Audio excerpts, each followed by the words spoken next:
जय हिंद दोस्तों मैं आज आपको दिखाऊंगा हार्ट रेट मैन्युअली कैसे मेजर करना है। वैसे मशीन से 3 तरीके होते हैं। हार्ट रेट मॉनिटर जो वॉच में भी आजकल ज़्यादातर हार्ट रेट मॉनिटर होता है, उससे कैलकुलेट किया जाता है। स्टेथोस्कोप से कैलकुलेट किया जाता है और ईसीजी से कैलकुलेट किया जाता है। लेकिन ग्राउंड में मैन्युअली कैसे हार्ट रेट कैलकुलेट करना है वो आज मैं आपको बताऊंगा।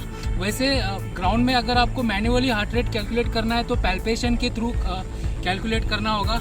उसके लिए 2 आर्टरीज इंपॉर्टेंट है। सबसे पहले यहाँ पे गर्दन के पास कान के थोड़ा सा नीचे कैरोटिड आर्टरी होती है, ये आर्टरी है। यहाँ पे अच्छा पैल्पेशन मिल जाएगा आपको, पल्स यहाँ से आपको हार्ट रेट पता चल जाएगा। दूसरा आर्टरी आपके रिस्ट में होती है, यहाँ पे जो थंब के सबसे नीचे यहाँ पे, इसको रेडियल आर्टरी बोलते हैं। और जो यहाँ पे है ये कैरोटिड आर्टरी है। ज़्यादातर एथलीट्स यहाँ यहीं से मेजर करते हैं हार्ट रेट। तो चलो मैं दिखाता हूँ आपको कैसे मेजर करना है। यूजुअली इसको इंटरवल वर्कआउट, रेपिटेशन वर्कआउट में मेजर करने से बहुत सारी चीज़ें पता चल जाती है। चलो मैं एक अभी रेपिटेशन करके दिखाता हूँ, उसके बाद दिखाता हूँ आपको कैसे कैलकुलेट करना है हार्ट रेट।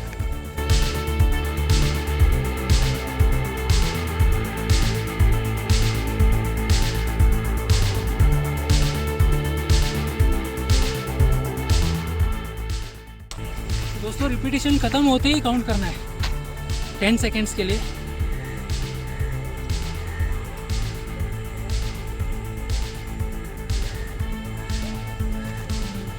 तो 10 सेकेंड्स के लिए अभी मेरा 28 आ रहा है। इसको 28 इंटू 6, क्योंकि 60 सेकेंड्स का हमें काउंट करना है। तो 28 इंटू 6 मेरा हार्ट रेट अभी एक्सरसाइज करते वक्त, रेपिटेशन करते वक्त मेरा हार्ट रेट था 168। वैसे मेरा मैक्सिमम हार्ट रेट जो है एज के हिसाब से होता है 220 माइनस एज।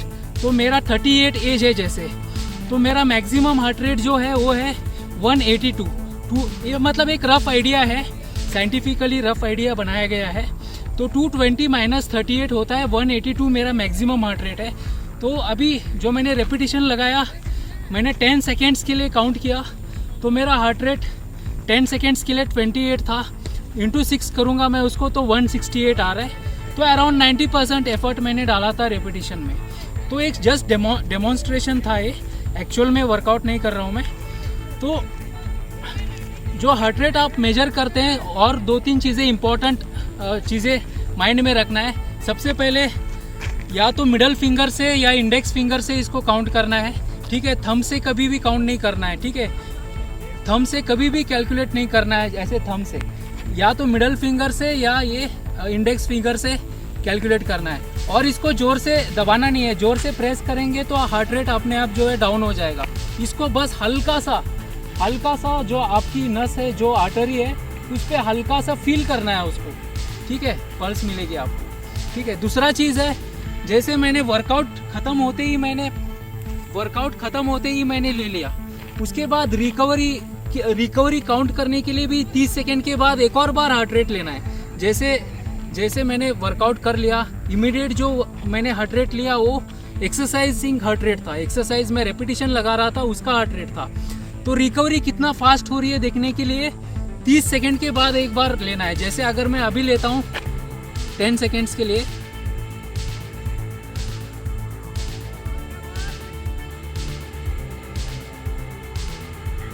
तो देखो मेरा हार्ट रेट अभी डाउन हो गया। उस टाइम 28 था, अभी सिर्फ 12 दिखा रहा है, ठीक है। 12 इंटू 6 कितना हो गया, 72। तो इसका मतलब मेरा हार्ट रेट जो है रिकवरी इमीडिएट होता है। जैसे जितना अच्छा एथलीट होता है उसका हार्ट रेट बहुत जल्दी नॉर्मल हो जाता है, ठीक है। तो मेरा 72 पे आ गया, 168 से 72 पे आ गया, ठीक है। तो ये तरीका है हार्ट रेट काउंट करने का।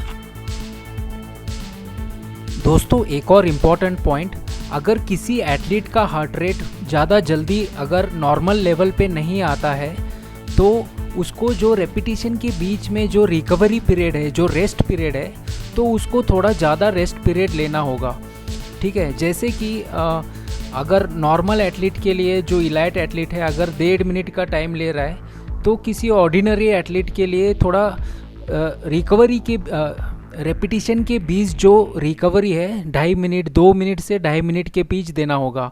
और जैसे लंबे ड्यूरेशन का इंटरवल है, जैसे हम 2 किलोमीटर 3 किलोमीटर का वर्कआउट कर रहे हैं रेपिटेशन, तो उसके बीच में जैसे इलाइट एथलीट 2-3 मिनट का इंटरवल रेस्ट पीरियड लेते हैं इंटरवल के बीच, तो नॉर्मल एथलीट के लिए आप और ज़्यादा समय दे सकते हैं, 3 से 4 मिनट तक दे सकते हैं।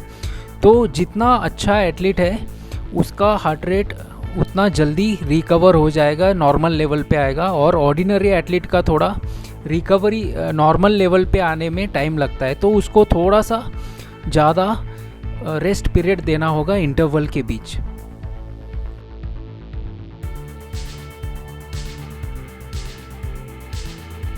और बार बार भी नहीं लेना है इसको, 2-3 रेपिटेशन में कैलकुलेट कर सकते हैं आप हार्ट रेट को।